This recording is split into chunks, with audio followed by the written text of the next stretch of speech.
the problem with access to midwives and the problem with violation of the rights of women when they're giving birth comes down to the same issue, which is sexism and discrimination against women historically. When modern medicine developed all of its magical tools like antibiotics and anti-hemorrhage drugs that transformed the way that we would die before, it gained power. And when it gained power, it was immediately necessary to make laws to protect the patients in the face of that power. And the primary law for that is the law of informed consent. And that's essentially the whole movement for childbirth, is women saying, hey, we have an opinion about what's happening to us and our babies, and we would like that opinion and our needs and our voice to be put back at the center. That's all of the controversy around this phrase, obstetric violence, comes from the people committing the violence. It doesn't come from the people who have the violence being committed against them. And I've heard from women, many women, who've said, I've been raped, and what happened in childbirth was worse, because that guy was a scumbag, and I trusted these people. We have laws of consent to protect our mental health that comes with people doing things to our body without our permission. And doing things to people's body without their permission causes a mental health injury. And what all of this movement is waking up to see is that when mothers are injured from childbirth, it matters. It impacts them, it impacts their babies, their family, and ultimately their whole society.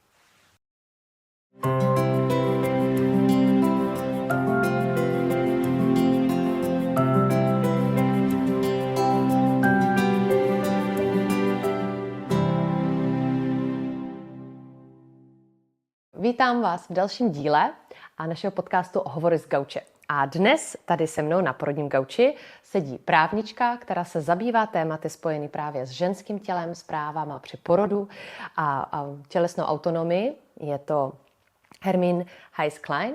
A tento hovor povedeme v angličtině, nicméně můžete sledovat i otitulkovanou verzi. A hlavním tématem, o kterém se budeme bavit, je ženské právo se rozhodovat o vlastním těle a taky kulturní a strukturální důvody a prostředí, které způsobuje to, že dnes jsme tam, kde jsme. A jak z toho ven? Vítejte. Hi, Hermina. So now we switch to English and Great. We can roll. Would you like to say a little more about yourself, apart from the fact that you're a lawyer who stands with women? Yes. I'm an attorney, a lawyer for human rights. I live in America, in Oregon, but I lived in the Netherlands for 5 years, from 2007 to 2012, and I gave birth to both of my children in the Dutch birth system. And the Dutch birth system is kind of unique because it's the only industrialized nation that never moved healthy birth into the hospital. So their whole system is set up with midwives as the first line of care. They assume that if you're having a healthy pregnancy, you might give birth at home or in the hospital. And so there's a lot more choice. There's a lot more, the system is really structured around women and their variable needs. And they also have at least 8 days full-time postpartum care for everybody after childbirth, 2 weeks if the woman had a C-section or a complicated birth. And so I got to give birth in this system, and then I got to teach law in The Hague for 5 years during this period, 4 years actually, and to study and learn about women's human rights in maternal health care around the world. And so since maybe the last 15 years, my work has really focused on women's human rights in maternal health care. I moved back to the States in 2012, but I still involved in advocacy, and my actual law practice involves advocating for access to midwives and for midwifery to be part of maternal health care, and also for women's rights of informed consent and their rights of freedom from discrimination and the right to reproductive choice. So this is what I do. I do it in the United States, but I also work internationally and consult internationally. So I'm very honored to be here visiting in the Czech Republic and to visit with you, Lilia, and to have a chance to talk with you about our favorite topic. I always say that I'd be so happy if our work was unnecessary. Right. How do you think we got here? So you just said access to a midwife. I mean, one would think that the most obvious thing under the sun is that a woman who's pregnant and giving birth should have access to a midwife. How did we get to a point where we even have to fight for that, where that's even a conversation? Well, I mean, you could say the problem with access to midwives and the problem with violation of the rights of women when they're giving birth comes down to the same issue, which is sexism and discrimination against women historically, that has kept maternal health care from ever really developing in a way that put women at the center and put their voices at the center, because over the centuries until now, women in Europe have not really they've been second-class citizens, so to speak, and maternal health care developed in that vein. So we could talk about midwives, and then we could talk a little about the European witch hunts. I think we have to talk about those to talk about midwives. Shall we go there? Absolutely. Okay. So, how we got there with midwives, and you could say also with women, I mean, you could say that basically under the Abrahamic patriarchies, women's reproductive capacity was reframed as something that was owned and controlled by men. And that was really in order to enforce the passing of property down the father line. They had to know whose baby it was, what man's baby it was. And so anytime a culture would invent patrilineal, the passing property down the father line, they would also invent virginity, and they would invent adultery, which are both sins or crimes that are about making sure that they would know whose sperm goes into the woman. So only the husband's sperm is going into the woman. And so, that's the biggest frame for the sort of way that patriarchal cultures relate to the women's reproduction at all. But then, of course, cultures ebb and flow in gender relations over time and over places. So in the late Middle Ages, women in Europe had such a highly developed knowledge of the herbs for contraception and abortion that they were having 2 to 3 babies each on average. And then there were 2 little ice ages in Europe in the middle of the 1200s that lasted about 3 years each. And people did not starve to death, but they were weakened because of crop failure. And then after they were weakened, Black Plague came through, and the population of Europe was cut in half. And at that time, the feudal and the ecclesiastical lords started to write each other letters complaining about labor shortages. And they blamed women's secrets for their problems. And so at that time, the Catholic Church issued a new book called the Malleus Maleficarum, meaning witch hammer. And the witch hammer defined witchcraft as it was a new crime. It didn't exist until then. And they defined it basically under a number of categories, but they all really came down to anything that would allow for sexual release without reproduction. So homosexuality, bestiality, anything that would prevent the spark of life from forming as a result of sexual contact, and anything that would flush the life out, meaning contraception or abortion. And of course, midwives were the people who held the information about the herbs that you would use in each community. And so in this time, then the witch hunter, any madman, could take the Malleus Maleficarum and come into the village and say, bring out the midwife. And they did. This is well recorded historically, that the midwife was the most endangered person in the village. And they would bring them out, and they would, brutally murder the midwife and then the women around her and the women around them, until there were villages with only a couple women left by the end of the witch hunt. And this went on for 300 years of murdering women in Europe for the knowledge of contraception and abortion, and wiping out midwives. And so with all those midwives, with their knowledge of the herbs, of course, went their knowledge of childbirth and pregnancy and women's bodies. And so that knowledge was eliminated. And of course, the result of the killing of the witches was that women's fertility went way up. They started going, and just as now in places where access to contraception and abortion are blocked, women have many more babies, but also the rate of death for the babies and the mother goes way up as well. So they might have 10 babies, maybe only 6 live, but that explosion in the population of Europe enabled the settlement of the New World, colonization of the world, and basically a lot of what happened then in the 1600s, 1700s. And so barber surgeons step into the childbirth space. And after that point, if women did midwifery in Europe, they would have to swear out the midwife's oath. And this was basically in every country. And the midwife's oath would make a midwife promise to basically stand against the women.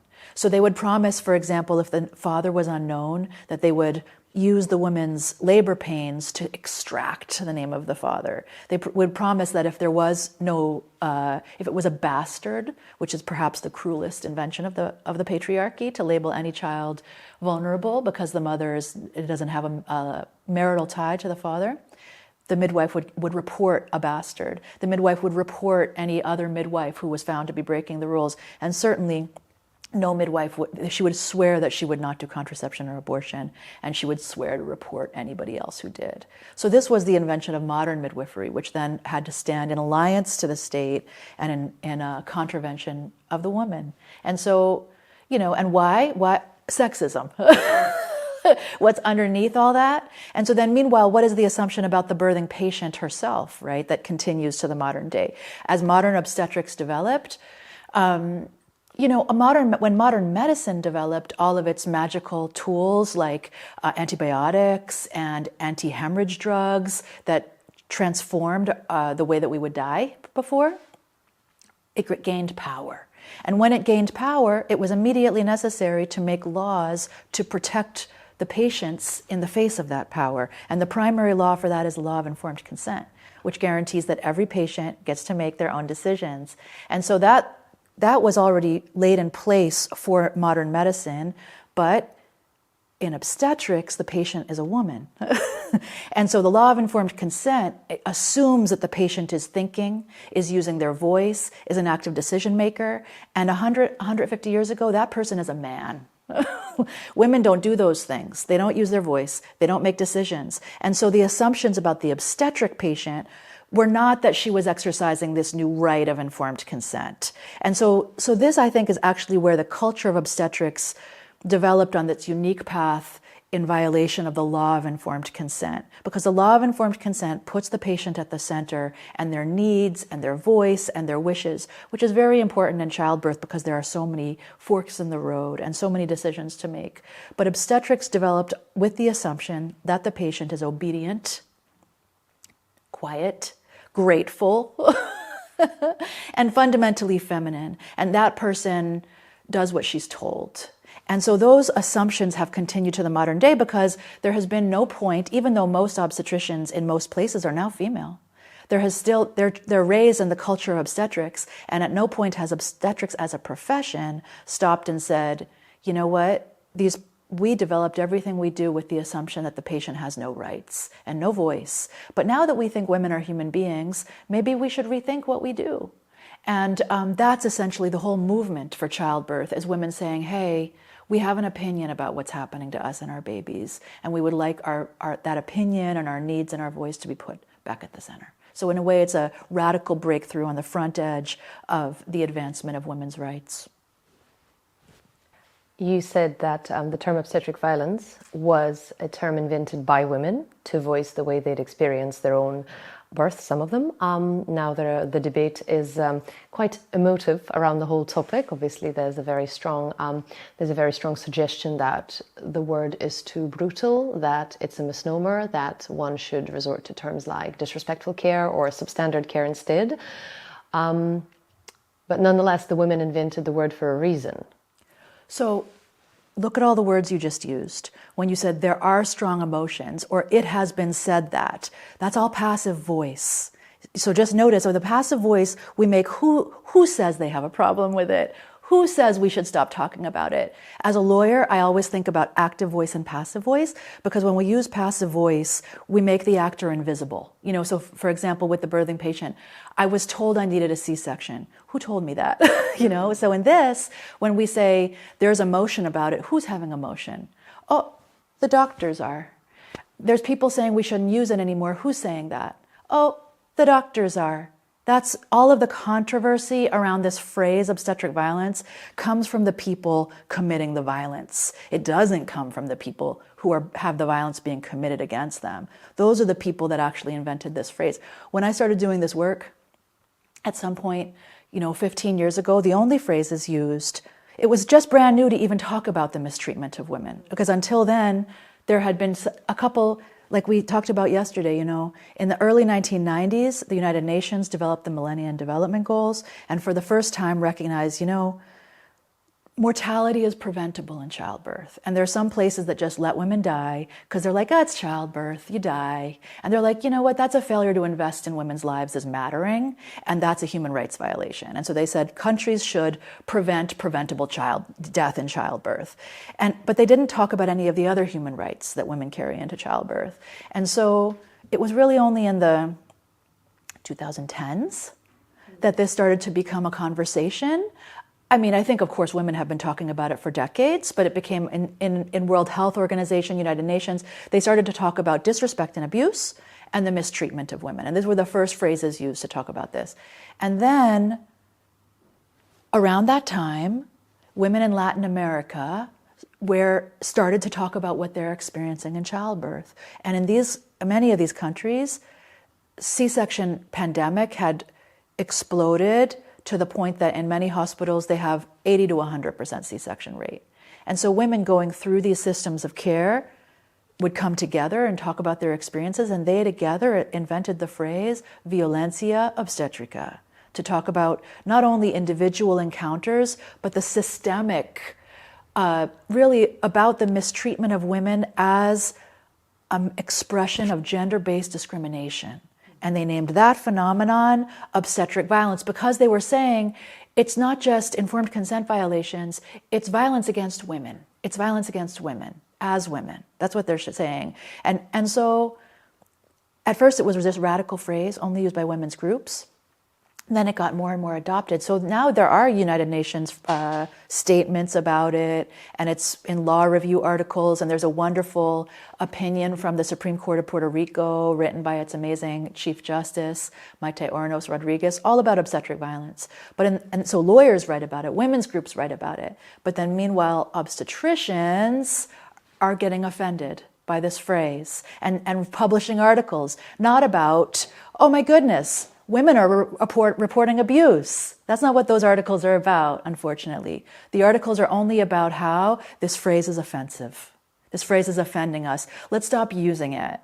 And so, that should not be of a concern to any women's movement, to change the language that we're using to try to please the people who are causing the abuse. If they're uncomfortable with the phrase, the challenge is on them to explore where that phrase came from and why women are using it. And if they're part of the solution, they're not going to be offended. It's like in the United States. If you're offended by the phrase Black Lives Matter, are you part of the problem or are you part of the solution? If you're part of the solution, you're not offended by the phrase Black Lives Matter because you're thinking hard about why does that phrase need to exist? You know what I mean? So it is with obstetric violence internationally. So another term that obviously was very controversial, less so used, is birth rape. So perhaps the link between the sexuality in childbirth to women's sexuality more generally comes into play, and how does sexuality play out in the field of power dynamics in the labor room? Great question. Do you want to comment on it yourself? I know you must have some thoughts on this. No. You want me to? All right. So what she just said was, and she said it, the second word so quietly she swallowed it, she said birth rape. Because it's intense, and it's funny, they do go hand in hand. And I actually just had my first trial to stand up for a woman who was mistreated in childbirth, not with obvious violence, but with systemic violence. And before the case started, the lawyer for the hospital came in, and I actually had brought a little motion to say, you can't talk about my advocacy outside of this case during the trial.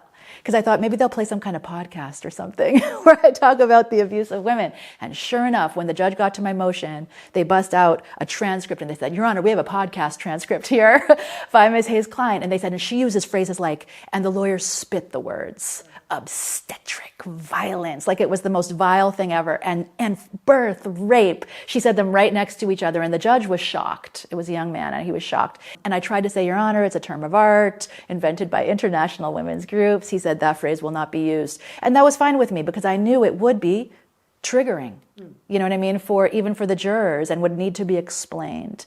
But so really, again, obstetric, so back to birth rape, in the law, what we understand is that if the law of consent exists to make sure that people own their bodies all the time, including when they go into medical care, because ownership and control of our bodies is really fundamental to our happiness and to our sense of peace. And so if you go in for a surgery or any kind of medical treatment, and the doctor does something to you without your consent, that has historically and traditionally been called an assault in law, or a battery. It's called an assault. So if a doctor goes in for your left kidney for a consented surgery and sees that your right kidney is diseased and says, I'm just going to take the right kidney while I'm in here, that is an assault or a battery. And so if we understand that legally any non-consented touching is an assault, then it is not, maybe not so surprising that women report experiencing the non-consented touching of their reproductive body parts during childbirth as a sexual assault, which is where this phrase comes from. But also I think what your question gets at is that this is our sexual body. It's our body.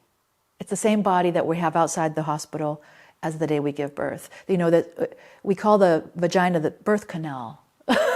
Just one day only. One day only we're going to call it it's no longer your vagina. But women know that it is.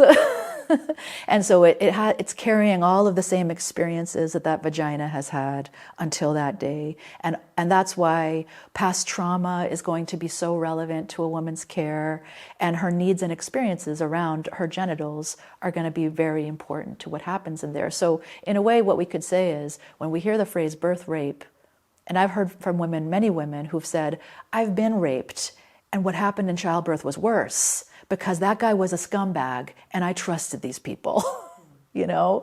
And so when we understand that, then again, like with obstetric violence, rather than saying, oh my God, what a yucky phrase, maybe instead we can say, what are women experiencing here? And also it can be one more reason to understand the importance of trauma-informed care, because so many women have experienced some kind of sexual trauma prior to childbirth that is likely to be triggered by things that happen in there. And at the end of the day, the mother's mental health matters. And that's why we're even having this conversation, because we have laws of consent to protect her mental health that comes with people doing things to our body without our permission.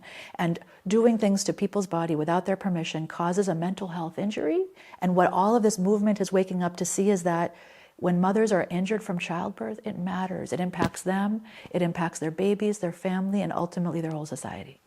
So what would be your, so to speak, dream or intention? What would you see happening in the next 10 years to improve things? For women's rights and voices to be put at the center of care, and for there to be no compromise on respecting and upholding those rights. I mean, there's a lot of excuses made that put the provider's convenience at the center. And another way we could answer your first question, Lily, about how did we get here, is that all of obstetrics developed with the needs and convenience and the voice of the provider at the center. Women on their backs with their feet in the stirrup was only ever about the provider at the center. And so what I would like to see happen is that the woman goes back to the center, and that the whole system, doctor, midwife, doula, partner, can all be in support of the variable human being, the sensitive human being bringing new life into the world.